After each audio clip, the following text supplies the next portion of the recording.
Bapak Ibu sidang jemaat Tuhan yang kekasih di dalam nama Yesus Kristus, sesuai dengan Almanak Nats Gereja Kalimantan Evangelis, memasuki hari yang ke-22 bulan November tahun 2020. Kitab Efesus pasal yang pertama, ayat 15 hingga ayatnya yang ke-23. Bagi kita yang membawa Alkitab, manual maupun elektronik, kita siapkan Alkitab kita. Efesus pasal yang pertama ayat 15 sampai 23 akan menjadi dasar pemberitaan firman Tuhan pada hari ini. Sebelum kita membaca dan menggumulinya, mari kita berdoa. Yang Maha Pengasih Allah Bapa kami yang bertatam kerajaan surga, sungguh indah mulia karya-karyamu dalam hidup kami. Dan terbukti hingga pada saat ini Tuhan, kekuatan, kesehatan, dan kesempatan yang Engkau anugerahkan memungkinkan kami untuk hadir bersama di rumah ibadat ini, memuji, memuliakan nama-Mu, mengagungkan kebesaran kuasa kasih-Mu. Banyak perkara yang Tuhan telah izinkan terjadi dalam hidup kami, dan kami yakin dalam semua itu Tuhan terus memproses kami dan menyatakan kasih-Mu yang tidak pernah berkesudahan itu. Ya Tuhan, di dalam persekutuan kami ini, kami mengharapkan kehadiran-Mu oleh kuasa Roh Kudus-Mu, menyertai persekutuan ibadah kami, memberkati pujian kami, doa kami, agar semua yang kami lakukan sungguh-sungguh berkenan di hadirat-Mu yang kudus. Berkatilah seluruh sidang jemaat yang telah berkumpul bersama, mulai dari anak-anak, remaja, pemuda sampai pada orang dewasa. Juga berkati saudara sidang jemaat kami yang beribadah di rumah oleh karena kondisi keadaan yang menghalang. Kami percaya Tuhan hadir juga bersama-sama dengan mereka. Dan saatnya kami akan membaca dan merenungkan firman-Mu. Tolong kami Tuhan dengan kuasa Roh Kudus-Mu. Berikan roh hikmat pengertian yang baik bagi kami, agar kami dapat mengerti, dapat memahami apa yang Tuhan kehendaki dalam kehidupan kami. Tuhan, berikanlah roh hikmat kepada hamba-Mu, agar dapat menyampaikan kebenaran firman-Mu seturut dan sesuai dengan kehendak-Mu. Terima kasih Tuhan Allah, hadir di tengah persekutuan kami, berfirman bagi kami pada saat ini, karena kami sudah siap untuk mendengarkannya. Amin. Saya mengajak kita bersama-sama ambil bagian dalam pembacaan nats khotbah ini. Saya akan bacakan ayatnya yang ke-15, jemaat ayat yang ke-16 dan seterusnya sampai selesai ayatnya yang ke-23. Di bawah judul Doa untuk Pengertian tentang Kemuliaan Kristus. Karena itu setelah aku mendengar tentang iman-Mu dalam Tuhan Yesus dan tentang kasih-Mu terhadap semua orang kudus,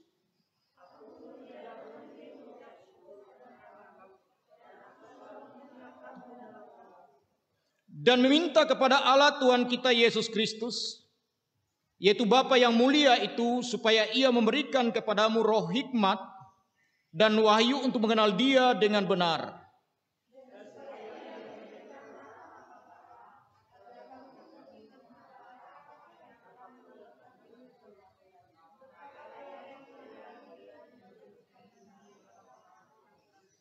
Dan betapa hebat kuasa-Nya bagi kita yang percaya, sesuai dengan kekuatan kuasa-Nya.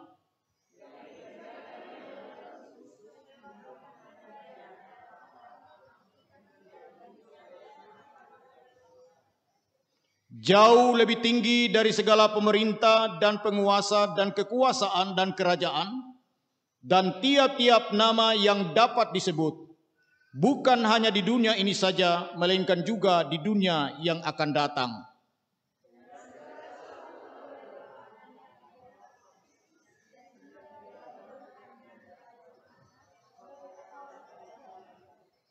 Bersama-sama jemaat yang adalah tubuhnya, yaitu kepenuhan Dia yang memenuhi semua dan segala sesuatu.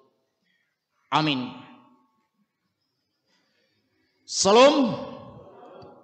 Selamat pagi dan selamat hari Minggu buat kita sekalian. Salah satu kebanggaan seorang pemimpin apabila ada tanda-tanda keberhasilan dalam pencapaian semua proses yang dilakukan. Dan salah satu indikasinya yaitu tergambar dari cara hidup masyarakat itu sendiri.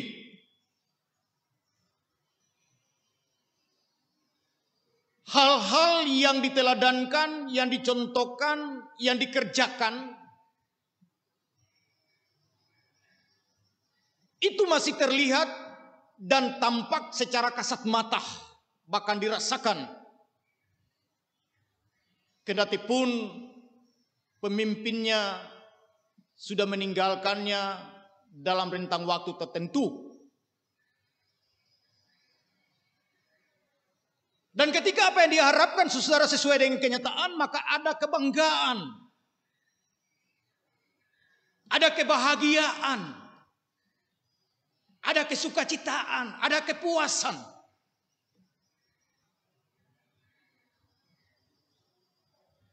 Dan ketika hal-hal yang menyenangkan itu ada, maka orang yang percaya dan yakin akan kuasa Tuhan pasti sampai pada titik di mana dia harus berucap syukur kepada Tuhan itu sendiri.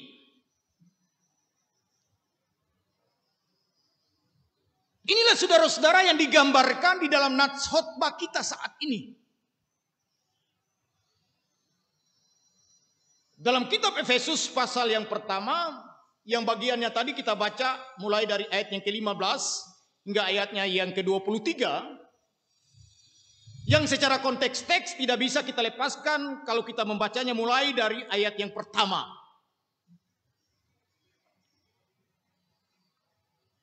Rasul Paulus sebagai seorang pemimpin umat, yang notabene dia sendiri yang mendirikan jemaat di Efesus,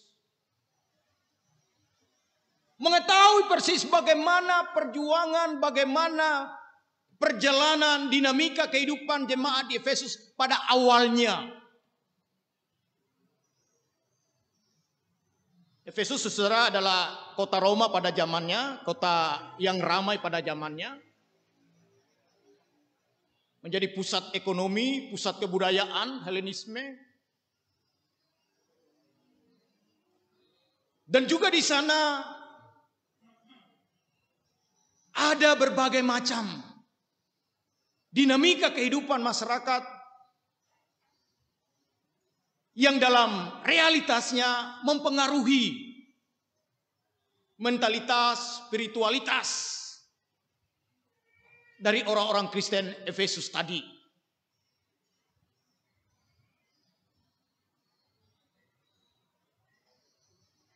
Dan Paulus melihat ketika sekian lama dia tinggalkan dan dia mengikuti perkembangan dari jauh, dia mendengar berita bagaimana kehidupan jemaat di Efesus yang dalam gambaran nats kita tadi sangat mengesankan bagi dia, sangat memuaskan bagi dia. Bahwa jemaat di Efesus sungguh-sungguh bertumbuh di dalam pertumbuhan iman yang baik. Pengenalan mereka akan kebenaran ilahi semakin didewasakan.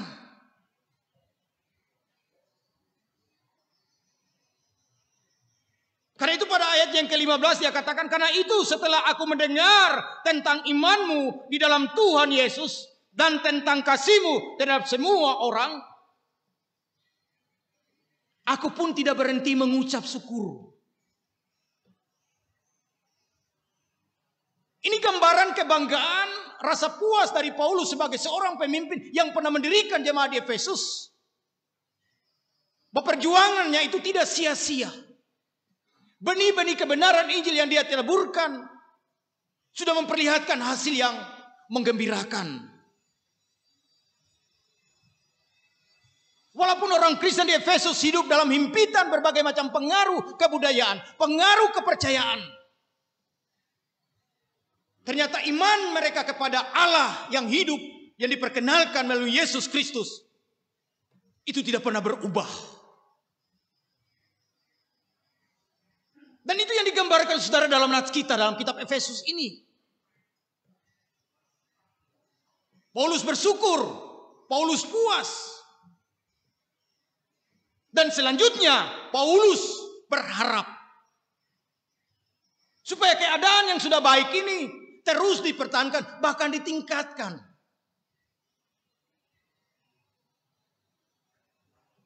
Karena itu dia katakan, dia terus berdoa.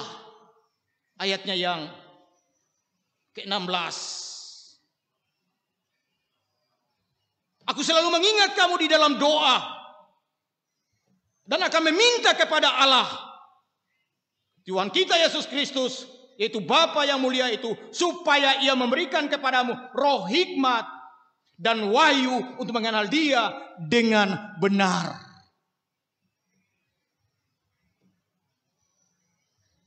Jadi di satu sisi Paulus puas, merasa bangga dengan perkembangan jemaat di Efesus sejak sekian lama dia tinggalkan. Tetapi di pihak lain juga dia meminta kepada Allah supaya mencurahkan roh hikmat, yaitu Roh Kudus, kepada seluruh jemaat di Efesus, supaya mereka lebih mengenal siapa Yesus Kristus, Tuhan dan Juru Selamat.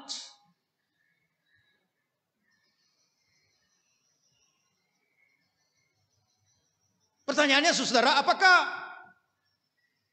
orang-orang Kristen di Efesus tadi belum mengenal dengan baik? Tentu saja sudah, seperti saya katakan tadi. Tetapi Paulus menyadari bahwa kehidupan jemaat di Efesus tadi hidup di tengah masyarakat yang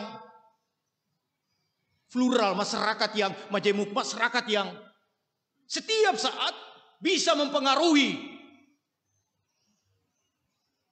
pertumbuhan perkembangan mental dan spiritual dari orang Kristen di Efesus tadi. Karena itu perlu didukung, perlu ditopang. Dan Paulus melihat satu-satunya kunci yang dapat menolong, yang dapat membantu, yang dapat menguatkan jemaat di Efesus hanyalah Allah melalui roh hikmat, yaitu Roh Kudus. Dan itu yang Paulus mintakan kepada Allah supaya dicurahkan kepada orang Kristen di Efesus.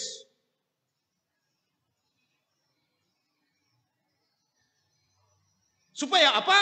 Ayatnya yang ke-16 dia katakan, supaya Ia menjadikan mata hatimu terang, agar kamu mengerti pengharapan apakah yang terkandung di dalam panggilannya, betapa kayanya kemuliaan bagian yang ditentukannya bagi orang-orang kudus. Kemuliaan yang mana? Itu kemuliaan keselamatan yang telah diberikan Allah melalui Yesus Kristus. Mereka mengenal secara pasti siapa Yesus Kristus yang telah mengalahkan kuasa maut, kuasa kematian. Dan dengan mata iman tadi, dengan bantuan Roh Kudus tadi, mereka akan mampu mengaminkan bahwa kemenangan Kristus di kayu salib, kemenangan Kristus atas kematian, memberikan jaminan bahwa kita sebagai umat manusia percaya kepada Dia juga harus menang atas kematian tadi. Itu yang pertama Bapak Ibu Saudara yang kasih Yesus Kristus. Yang kedua yang mau dikatakan oleh Paulus melalui doa dan harapannya, supaya jemaat yang ada di Efesus itu semakin mengenal, semakin mengetahui dan semakin memahami serta merasakan dan mengakui betapa hebatnya kuasanya, dalam hal ini kuasa Allah bagi umat manusia yang percaya sesuai dengan kekuatan kuasa itu sendiri yang telah Dia kerjakan di dalam kebangkitan Kristus dari antara orang mati. Ini jaminan Bapak Ibu Saudara. Sekaligus motivasi yang diberikan oleh Paulus kepada orang Kristen di Korintus supaya mereka tidak takut, tidak gentar menghadapi hari-hari hidup mereka. Kuasa kegelapan masih ada di sekitar kita.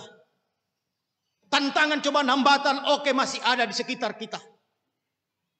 Tetapi kalau kita ada dalam kuasa kebangkitan, kuasa kemenangan Yesus Kristus atas kematian, maka besar apapun kuasa-kuasa yang ada di dunia akan mengancam kehidupan kita, tidak akan mampu mengalahkan kuasa yang maha dahsyat daripada kebangkitan Kristus atas kuasa maut tadi. Yang ketiga, Bapak Ibu Saudara yang kekasih Yesus Kristus, yang mau dikatakan kepada kita dari nats ini, dengan kuasa Roh Kudus yang bekerja di dalam mata hati orang Kristen di Korintus, dan juga orang Kristen termasuk saudara dan saya, yang senantiasa kita pohonkan bersama, akan memampukan kita, Bapak Ibu Saudara, untuk melihat dan menempatkan siapa Yesus sebagai satu-satunya yang patut disembah, yang patut dipuja, yang patut dimuliakan. Siapa Yesus yang telah ditempatkan oleh ahli tempat yang layak, jauh lebih tinggi dari segala pemerintah dan penguasa dan kekuasaan dan kerajaan dan tiap-tiap nama yang dapat disebut, bukan hanya di dunia ini saja, melainkan juga di dunia yang akan datang. Jadi kekuasaan Allah dalam Yesus Kristus, kedahsyatan kuasa Yesus Kristus melebihi kuasa dari segala penguasa-penguasa yang ada di alam semesta ini. Dan dalam kuasa Yesus yang maha dahsyat itu, kuasa yang ada di dalam semesta ini, para pemimpin-pemimpinnya harus takluk dan tunduk kepada kebenaran daripada kuasa Allah tadi. Bapak Ibu sidang jemaat Tuhan yang kekasih Kristus, singkatnya saya mengatakan kepada kita bahwa nats kita pada hari ini sebuah kebanggaan bagi kita jika pertumbuhan dan perkembangan iman kita semakin nampak dan jelas. Dan setiap kita mampu mempertanggungjawabkan setiap iman kita di hadapan Allah, juga di hadapan manusia. Karena kita yakin bahwa kuasa Allah telah mengalahkan kuasa kematian. Dan kita hidup di dalam kemenangan yang abadi bersama dengan Allah.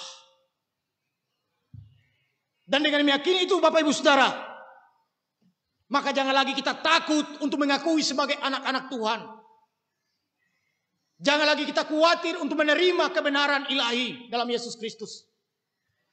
Dan jangan kita malu untuk berkata-kata tentang kebenaran Allah kepada siapa saja yang kita temui dalam kehidupan kita.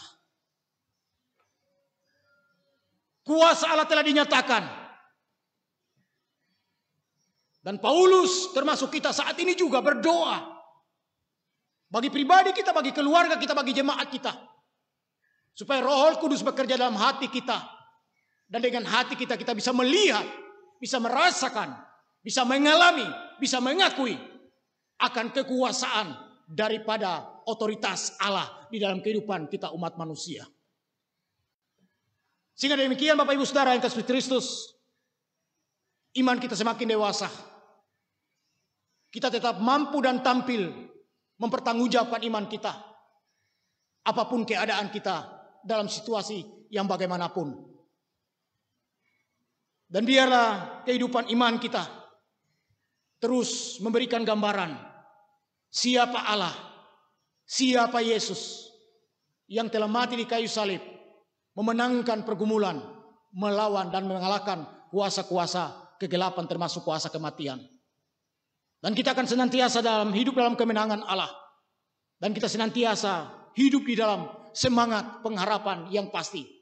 Yaitu bersama dengan Tuhan ada kehidupan yang abadi untuk selama-lamanya.